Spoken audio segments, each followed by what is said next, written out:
Welcome to the Trauma Informed Lens podcast. Each week, Matt, Curt, Jerry, and the occasional special guest explore how the trauma-informed paradigm challenges traditional beliefs and approaches concerning a wide variety of areas.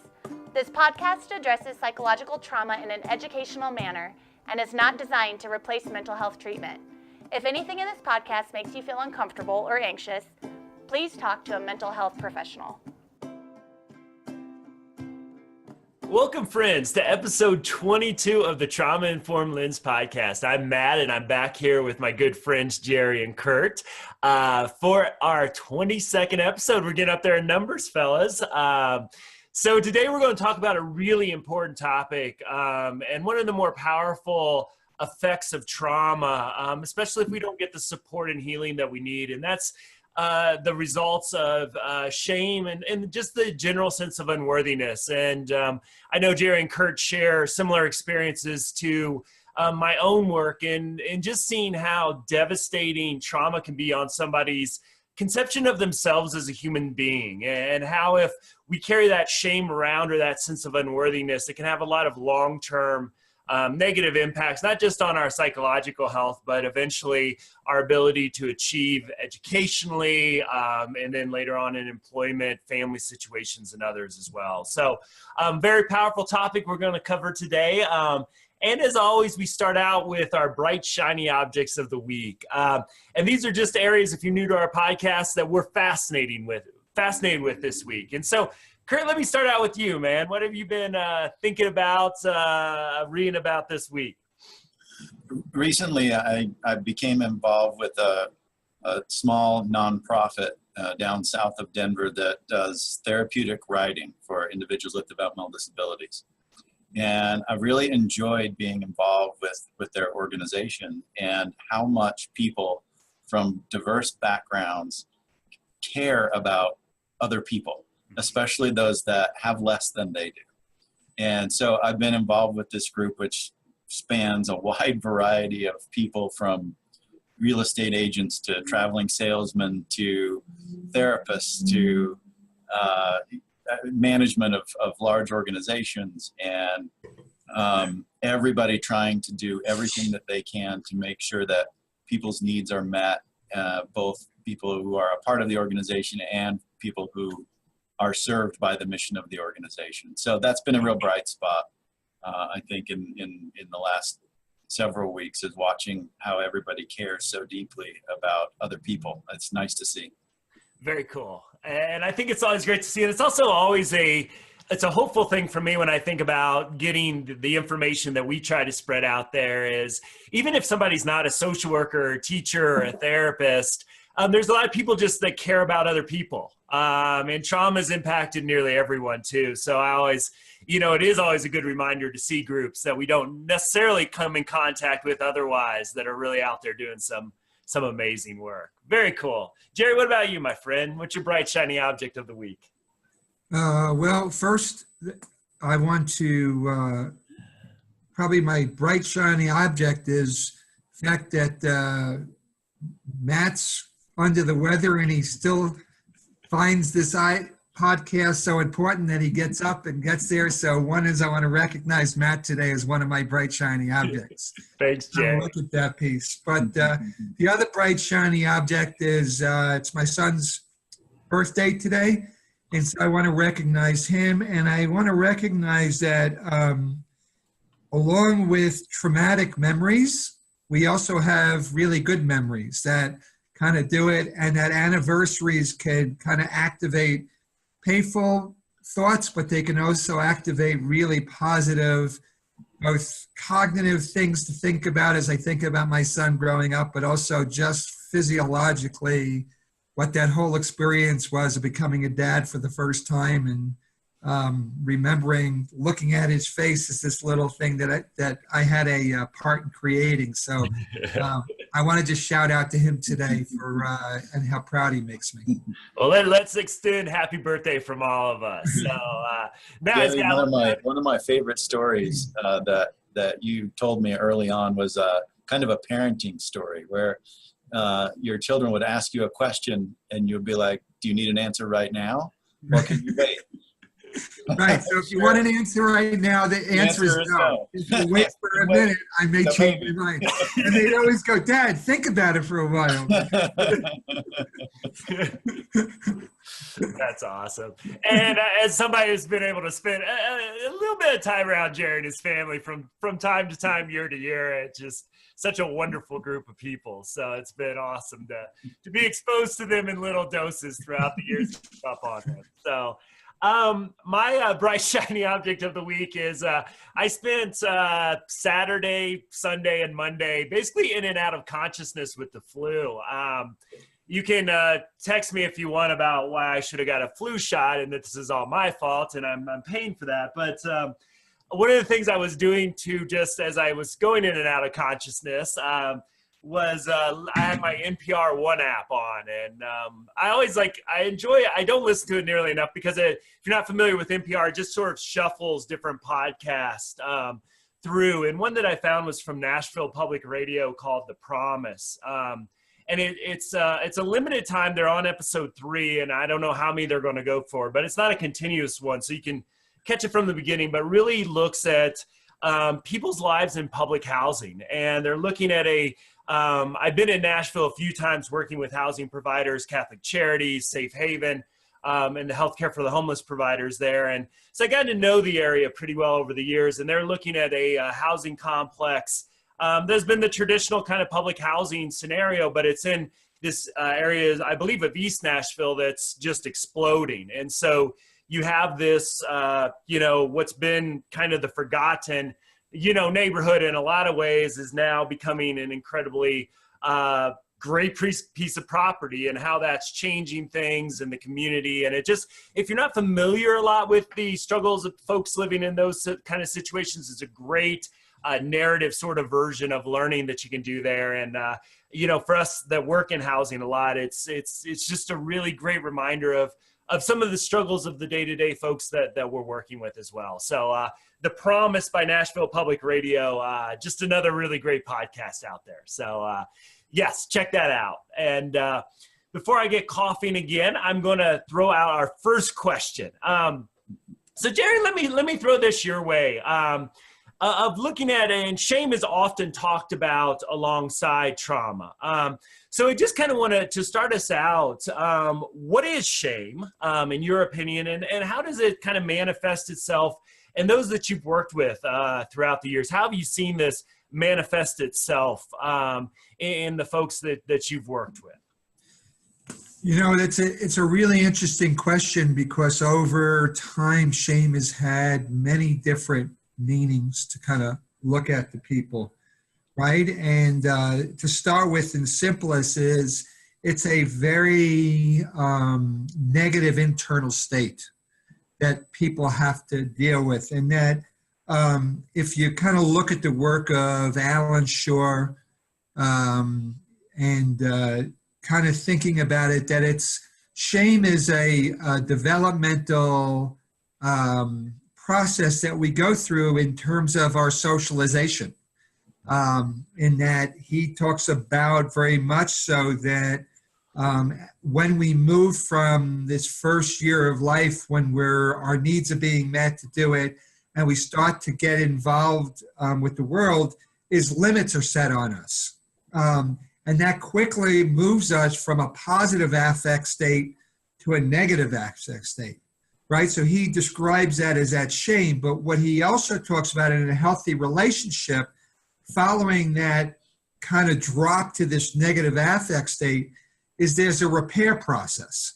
And so the parent re-engages, reconnects to kind of be able to help that child move back to a positive emotional state. So what the child begins to realize is, in life, bad things happen, but I can kind of get through it. I have this ability to go from positive to negative and back to positive.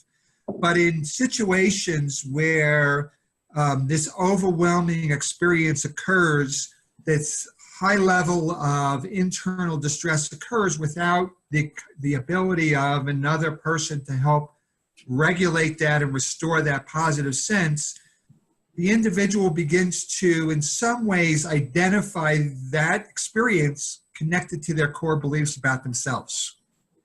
So unlike guilt, which is about feeling bad about something we did, shame has been more associated with really an identification about who we are. And the core beliefs about ourselves is this negative experience. And so what Janea Fisher talks about, really shame in some ways is a coping strategy to reduce further harm. So that I shut down in order to not engage in behaviors that might in some ways elicit further harm to myself. So I become submissive, I become down, and in some ways thinking about it as a coping strategy as opposed to this kind of core beliefs about the self. And so it gets confused later on as this is who I am instead of this is how I coped with what I've had to deal with. And so when we get people coming in who have struggled with really negative experiences in their life, that they have not had adequate support to buffer them and to help them manage that, their core beliefs about themselves is that they're basically bad and that bad things happen to them because they're bad. And that then it begins to come, and they may in some ways cope with that in multiple ways. One way really is to become overly compliant and submissive and kind of do it. Another way is to become in some ways aggressive and aggressive because as you expose that vulnerability to me, I become aggressive to try to kind of act. So you see the same internal state could be managed in multiple ways. But really what's going on is this really core beliefs about the self, and that if we go back several episodes, we've talked about memory. And these core beliefs are not just cognitive beliefs, although they may be connected to cognitive beliefs, but they're also connected to implicit memories that are sensations and feelings, but also procedural behaviors. That this is when I had this state, this is what I did to kind of protect myself. So now I begin to engage in automatic behavioral responses to some stimuli that activate some part of that early experience for me, but I don't have an awareness that it's a memory. So I begin to kind of, in some ways, react to the current situation based on an unconscious memory versus kind of being able to have flexibility and choose how do I want to respond to this. So I tend to have a reenactment rather than a chance for repairing of that experience. Fascinating. I'm thinking about the ideas of Dan Gilbert out of Harvard, where he talks about, from an evolutionary standpoint, if I'm remembering is some of what he said, is that in the last 3 million years, we'll say, the size of the human brain has tripled in size, which is really the addition of new structures, not just new functions. One of those major structures is the addition of the prefrontal cortex. So one of his kind of, I think, thought-provoking questions is, why would that be? Like, why would we evolve this new structure and add all these new functions? And one of the ways he talks about it, which I think is really fascinating, is that it's changed the way that human beings can interact with the world in a fundamental way, and that we don't have to go and emit some behavior to contact a contingency in the world and find out if that's a good idea or not. And so a dog, for example, experiences the world through its nose. So it goes around and it'll get a mouthful of quills from a porcupine over and over and over again because it's got to sniff everything. And that's how it gathers information about the world. Human beings have this prefrontal cortex, which we can essentially use as an experience simulator. And we can test out contingencies. If I do this, then this will happen. And go, well, I'm not going to do that then. And we don't have to expose ourselves to any danger in order to find that out. So that's, as Jerry was talking, I was thinking about that as we think about how an internal state can affect what happens on the outside, is if we use our experience simulator in that way, and it becomes protective for us. So if I have a rupture in this relationship, that's not going to go well for me. So I change my behavior in a way to adjust it so that I don't have any ruptures in relationships, or that and then you can have an implicit memory that gets generated and starts a procedural pattern of behavior. And then we get caught in a reenactment cycle where we're actually not using our frontal cortex as an experience simulator. We're just repeating automatic habits. So I was thinking kind of about that process, and how, as one of the areas I've kind of talked a lot about, is that we have the technology now to see what's going on inside the skin, the same as we can see outside the skin. So our observability of things has changed. Mm-hmm. We can start to see that these processes that are going on inside of our skin, they follow natural laws in the same way that things that happen outside the skin do, and that we can predict them, and we know what's happening, and so we can start to apply much more science to it, which is just awesome. I mean, the explosion of knowledge in this area is just so fun to even be on the outskirts of. It's really, really cool. But that has helped me a lot over the years of at least taking some reasonable hypotheses about what may be going on inside the skin of this person, with knowledge of how the brain functions, knowledge of how the stress response functions, and how they interact with one another over these really kind of intense negative affective states, and can make some sense of what's going on behaviorally. Mm-hmm. Well, and I just think that, what both of you are saying, just to kind of add to that too, is just the power of the message that the trauma sends. And that's where I really think, as we talk about this as a coping skill, I think that's a fascinating way to look at shame, because I just see it as such a, this destruction of our sort of narrative that we're a good, healthy person. And, when I really thought a lot about both these concepts of shame and unworthiness, and, it was one of those things that when I was learning probably about 6 years ago about this, I didn't really there's a lot of this stuff with trauma, that I can kind of personally connect to. And shame is sort of one of those pieces, but at the same time, I just saw so many, especially teenagers that had been through horrific abuse, that, just terrible, terrible stories. And, one of the things that kept striking me as a therapist early on in my career, which made no logical sense to me, was I kind of get into a relationship, build the safety, build the trust. And eventually it always would happen is I'd hear these words is, yeah, I got, sexually abused or physically abused, or this, that always happened to me and growing up, but it was my fault. And that was one of those things that just really struck me as, what is happening here is, why would a kid, just from a logical perspective, and I'd love to get your guys' opinion on this from the perspectives you're talking about. Here's a child that just gets continuously abused. And the result of that, sometimes months later, sometimes years later, is, yeah, I deserve that.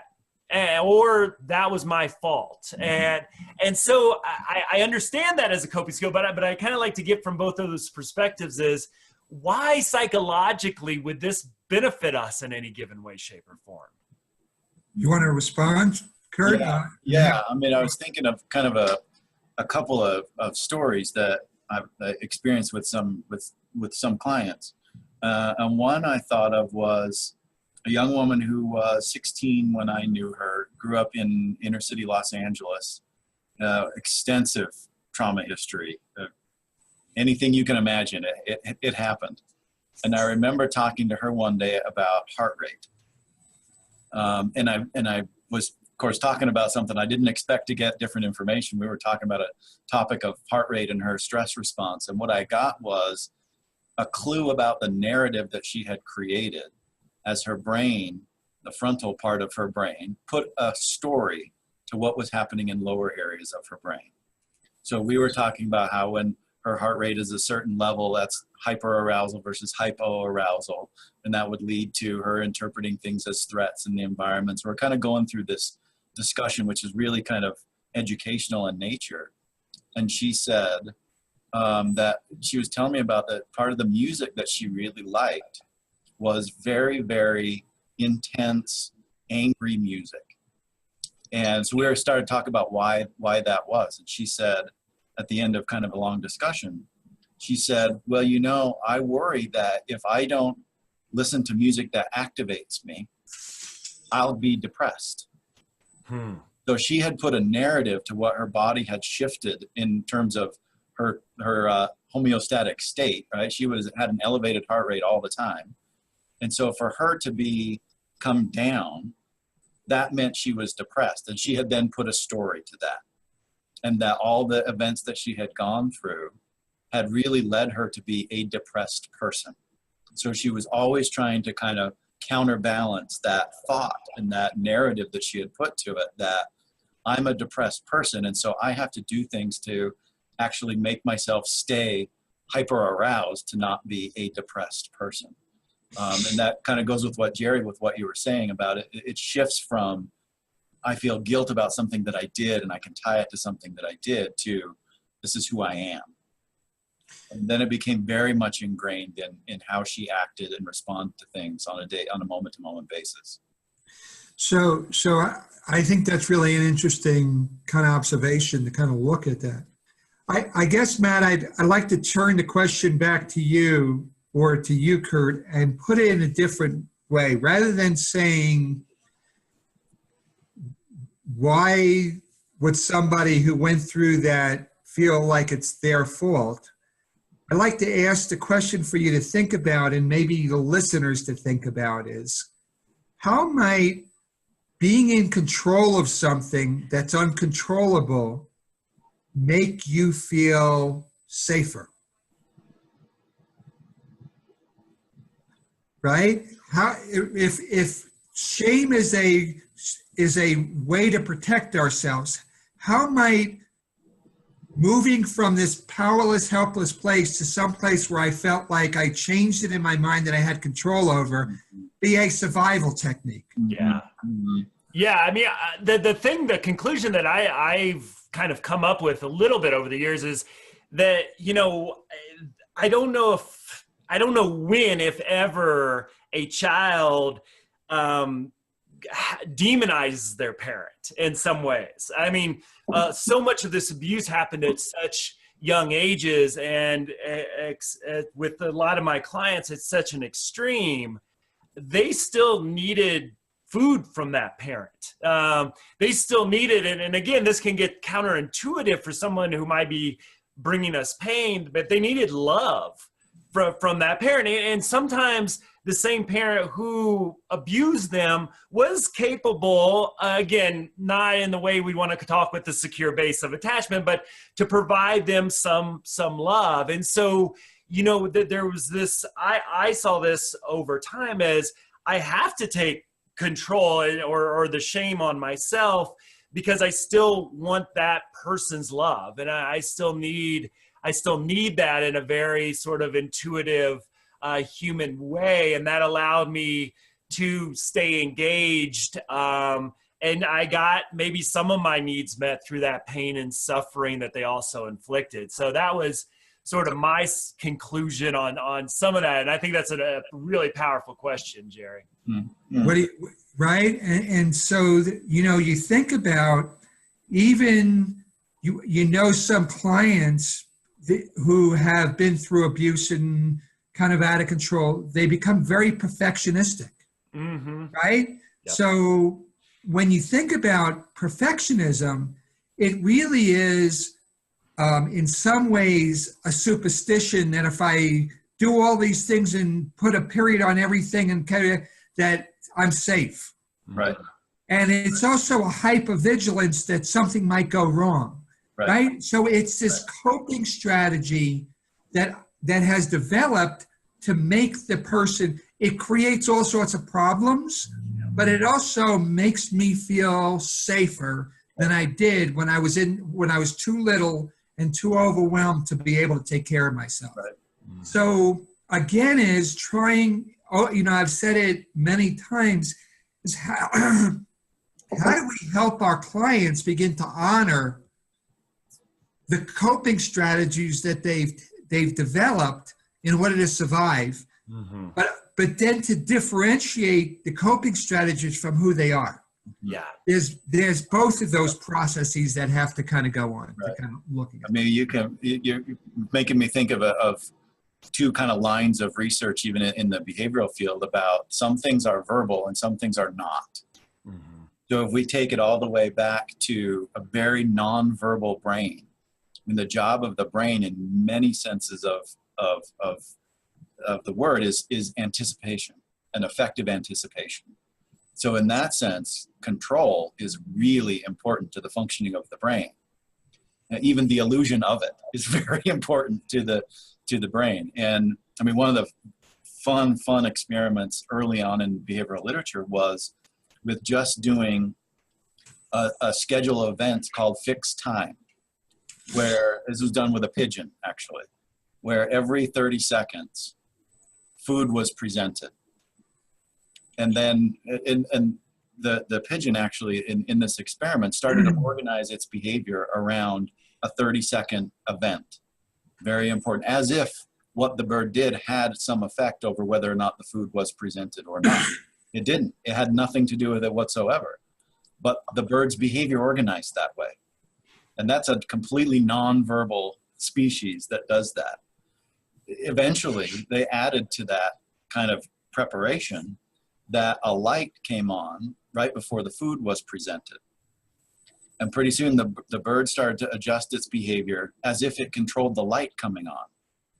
And so the behavior got organized around these important events that predicted an important event happening. It's great to see that the behavior organizes this way.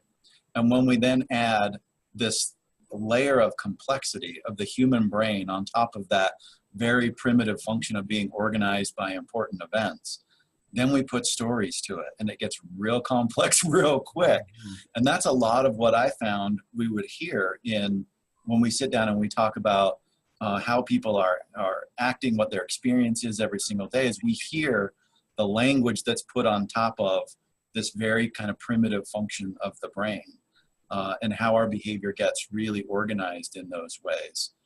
With obviously some very, very important events that happen during development and as a result of exposure to adverse childhood experiences.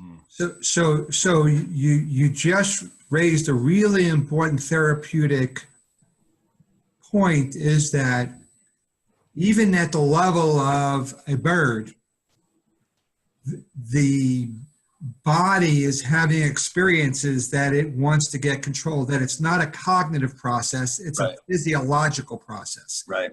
And then you said we put some language to it. So if we change the language, we don't change the internal state, we're not going to have much change that goes on, right? And that if we in some ways change the behavior and we don't have somebody look at what's happening in their internal state, we also don't. So that we have to find some ways to integrate this process of changing, being mindful and noticing what's happening in our body, being mindful of the behaviors that we engage when we're there, and then maybe change the narrative that goes along.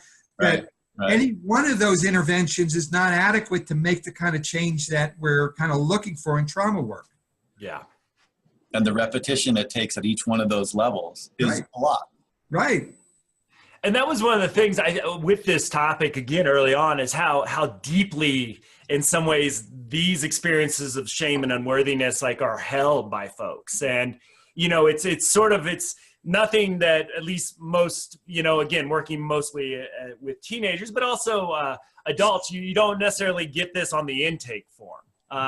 They just don't have a good sense of self-worth, but boy, when you start to listen for it, and that was one of the powerful things about learning on this. And I want to throw in sort of a story out to you guys as well around this, as I was trying to sort of learn this earlier on. And at the time I had a 2001 Subaru Forester, and this thing was a mess. This was probably a couple years back. And if you're not from Colorado, about 2 out of every 3 cars on the road here are Subarus of some sort. So I wasn't the only one with this old junky Is this a Subaru. commercial? We trying to get some money to help us. Exactly.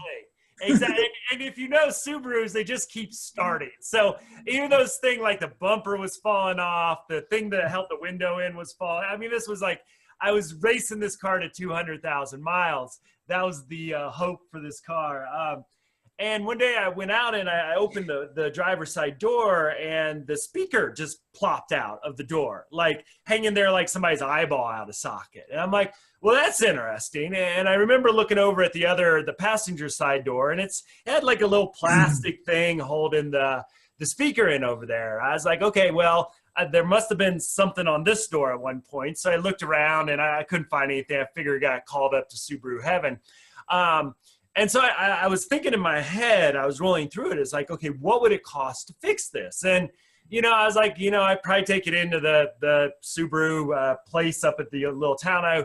Maybe $40. I could maybe do the research, find it online for less than that.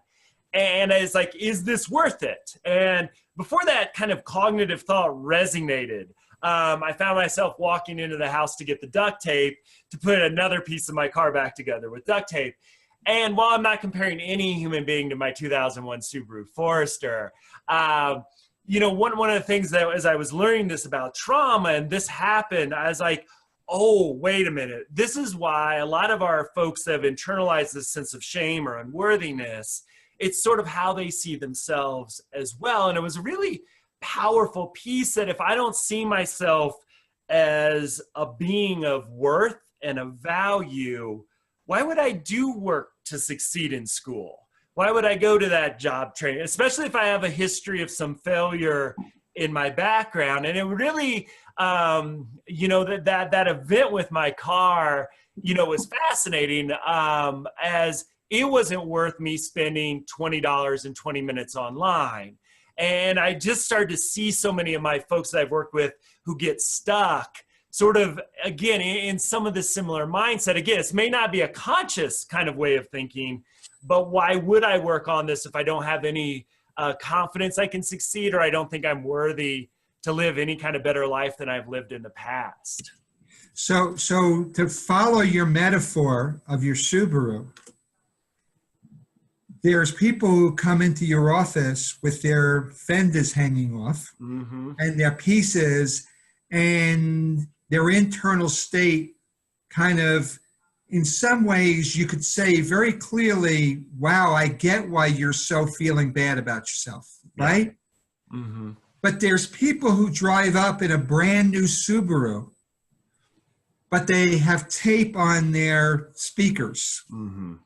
And somehow they're, in some ways, ashamed that this part of me doesn't fit with the rest of me, right? And so I have had clients come in who are very successful in school, or they're very successful in their lives, but they have this, in some ways, walled off piece of them that they feel very damaged, and that in some ways they feel like a fraud.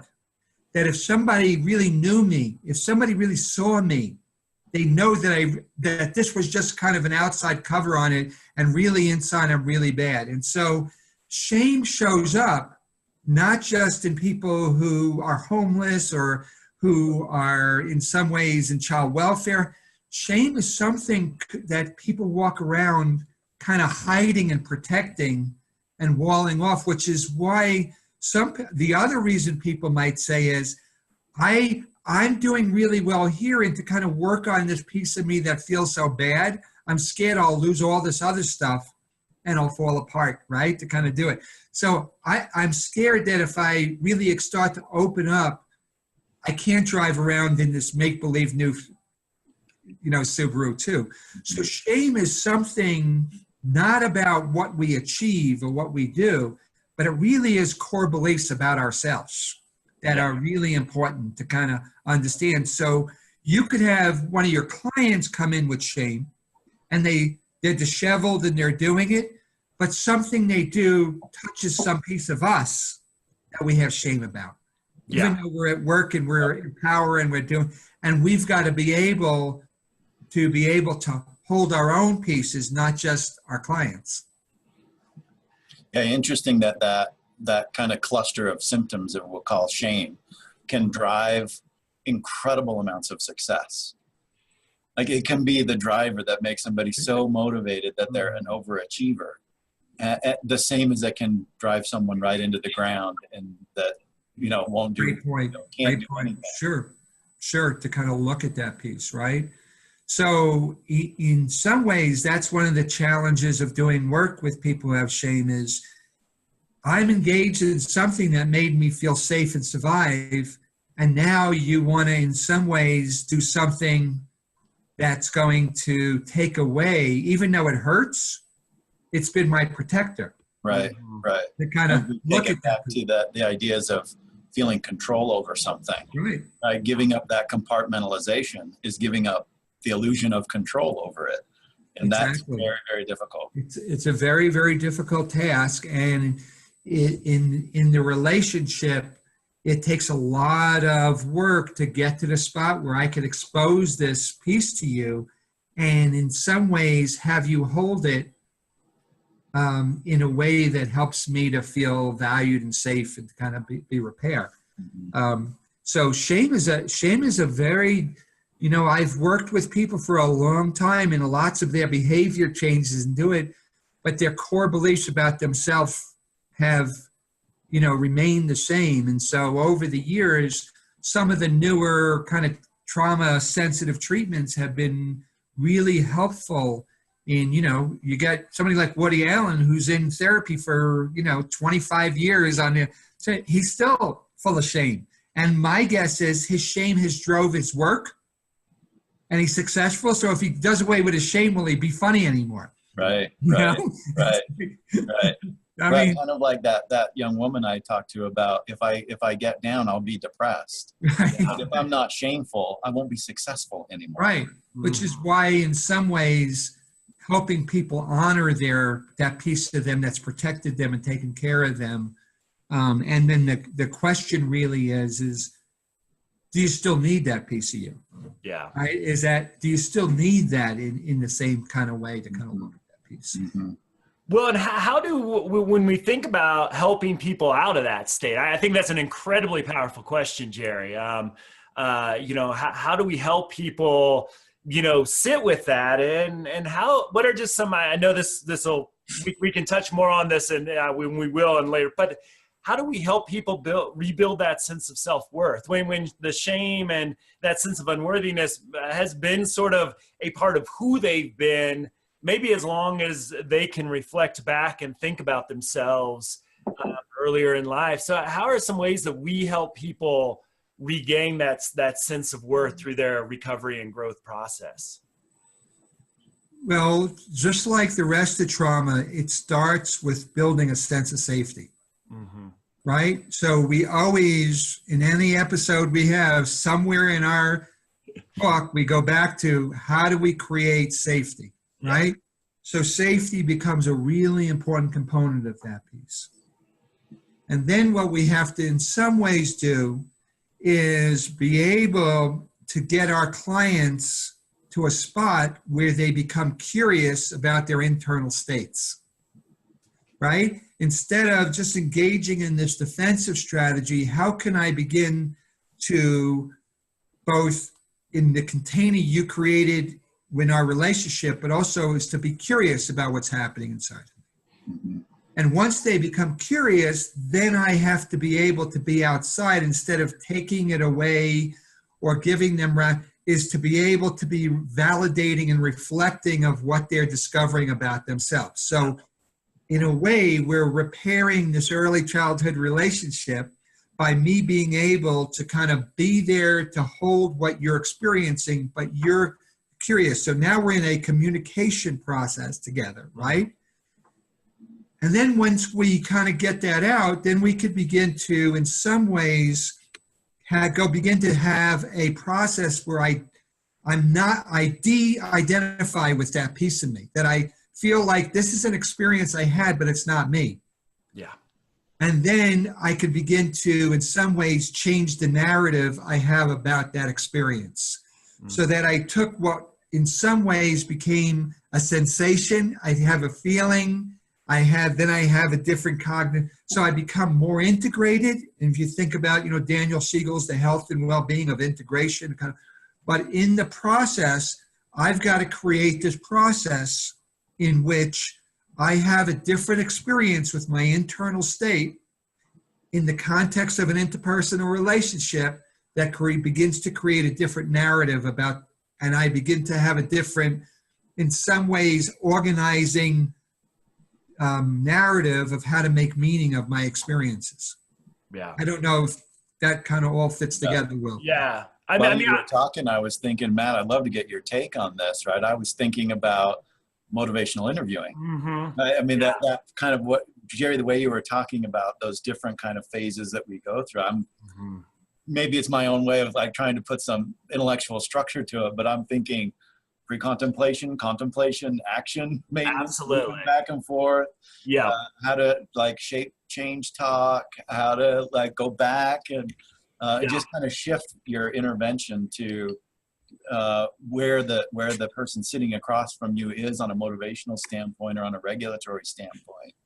Yeah, Thoughts about that, Matt? I mean, absolutely, and it's like the whole thing, like as Jerry's saying, but maybe even to simplify it a little bit, is I think for so many folks, having someone who listens to you starts to immediately, well, maybe not immediately, but over time, pretty quickly at least, challenge the fact that I'm not a worthy person. Because just having somebody spend the time with you to genuinely listen and connect is such a powerful thing. And, I think so often a lot of folks haven't had, the chance to really genuinely connect with people. And so I think just some of those basic listening skills and connecting skills, and then, with MI, the whole focus that I think they do in such a trauma-informed way, though, Miller and Rolnick, the founders, don't really talk about it necessarily in this way, is, through those affirmations is you're sort of, I always look at MI as, on one hand, on a technical hand, you're mining for change talk, but you're also mining for what good is going on in that individual's life, what strengths that individual means, and reflecting those back in really genuine ways as well starts to really piece by piece challenge that I'm not worthy of this change. And so, Curt, when you talk about that contemplation, preparation, that really flexible stages of change that our folks kind of fluctuate back and forth through, maybe the most powerful thing to help them get through that is that relationship and discovering little strengths that they have along the way. And for folks, again, that have had a life where they haven't focused and reflected too much on their positive attributes, we can get pretty far, whether you're a therapist, whether you're a teacher, whether you're a case manager, a front desk person who just says, hey, it's good to see you today. Those little things build up over time. And I think, as we start to talk about motivation for change or healing, really pay off majorly in the long run. So one of the things I think, when I think about motivational interviewing, the research hasn't been done on it, but I would wonder whether if you turned off the words that people were saying when they're doing really good motivational interviewing and watched the interactions, is that the mirroring and the resonating with the person is that I think the framework allows the individual to stay in and not be judgmental and not to be able, but there's something nonverbal being communicated about acceptance and being connected that I think is really important. And it's not just the techniques of going through, I'm gonna give an affirmation right now, and I'm gonna assess it, but it gives you a framework to stay connected to the person and help them sort through those states in the context of your relationship with them. Right. And so I think that we're social creatures. Mm-hmm. And with people who have been ashamed and carry shame, it interferes with the social engagement systems. It interferes with our ability to use relationships in a way that really allows them to be open and curious about what's happening. And I think when they find somebody who could be curious about their internal state, instead about the decision they're going to make, it really is a very different process. So I think that giving people the skills and techniques about doing it, along with how to be with another human being, enhances the outcomes of those kinds of things. I mean, I think you made a really important point, Jerry, about the activation of the stress response. And we'll say that shame would be one way that the stress response is activated, right? That activation doesn't necessarily inhibit or get in the way of our desire to socially connect, but it does with our ability to do it. And I think that's an important thing to remember as you come in. If you're going to be a therapist and like people are having a hard time connecting, it's not that they don't want to. It's that their body is blocking their ability to do so. Right. Absolutely. Right. Absolutely. So I think, your point of that is, instead of thinking about how do I take away someone's shame, is how do I create the experience for them to experience their shame in a different way that allows them to kind of begin to change, that we create the space for them to do the work that they need to do to kind of to look at that. Right. Very cool. And again, going back to that relationship, that safety, that trust, all really helps, again, them to start to, challenge in some ways that template that they've established for themselves or that view of themselves. And then, what I look at with the personal narrative work is that, boy, if we create the relationship, then it becomes a way to start to restructure view of self and the world as well. And we start to really change. I love this, Phil Cassini, I know I'm probably pronouncing that wrong, but he was a student of Joseph Campbell, and he talked about the overstory and the understory in mythological hero's journey is what he was talking about, and how on one hand, kind of I think about as the tip of the iceberg, there's the story of us that everybody sees, and a lot of times, you could be a 2001 Subaru Forester or a brand new souped up Audi with, duct tape all in the inside, whatever that is, but it's how sort of the outside world perceives you. And then that understory, I see that as more the body of the iceberg, the person's psychology. He talks about the journey of the human soul through the hero's journey as well, so those deeper wounds. The other thing is I think is important to kind of highlight is there's something very different about an individual who has these kinds of wounds and interpersonal insults early in life. Mm-hmm. And that the belief that you go to these sessions and you get 12 sessions and you're supposed to be better, and if you don't, then you're really screwed up. There's very different between somebody who's had a good life experience and good categories in their head about interpersonal relationships, that something bad happens that I'm ashamed of and I come to therapy and it's hard talking, but I have a good history in relationships, as opposed to individuals who early in their lives have started out where their experience is that they've been humiliated and devalued and hurt and now have to engage in some type of relationship as a repair. And I think that one you might be able to do in 12 sessions, and another one takes an incredible number of repetition with intensity and frequency and duration to kind of get the changes that you want, and that not to have people feel ashamed because they're not immediately benefiting from the 3 sessions they got from the EPA or the 12 sessions they got from their insurance companies. I was thinking I think it's a great point, and thinking about some of the things that I've heard people who've been in therapy for a lot of years before they got to me, some of the things that they've described as some of the most challenging things for them to overcome is when they have been with a therapist, and not even a therapist, with another person, and they express their shame. and that it's hard for the other person to tolerate hearing about somebody else's shame. Yeah. And so what we tend to say is what solutions we can offer to get rid of the shame. And that's another shaming experience.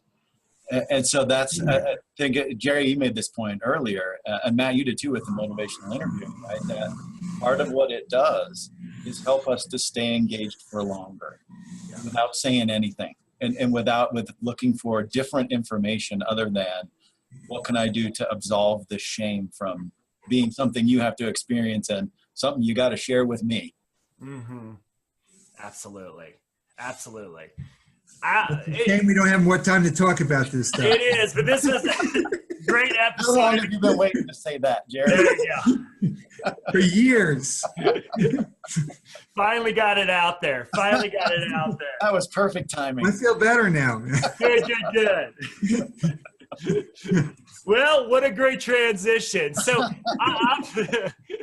obviously a really important topic. And again, just to hit some of the high points too, as we usually end out with most sessions, just the relationship that you have. And I think, Curt's and both of your acknowledgments that, if and I had to learn this as a young therapist as well, it wasn't my job to convince them that it wasn't their fault. And if I made the argument that, no, it's no kid's fault that they experienced this at a young age, they would push back and argue even further. And so, it shows sometimes of the devastation that we sit across from while we help people build that trust and safety that will ultimately lead to a reestablishment of their self perspection and their self narrative over time as well. So again, the power of that relationship and having that person that really cares about them and might see the strength in them if they're not ready to see it necessarily in themselves. So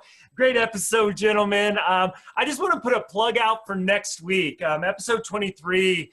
We've got some great friends. We're going to go over the continental divide and have some autism experts from Utah join our podcast. So I know that's a issue that the three of us have looked at. Curt's going to bring his expertise.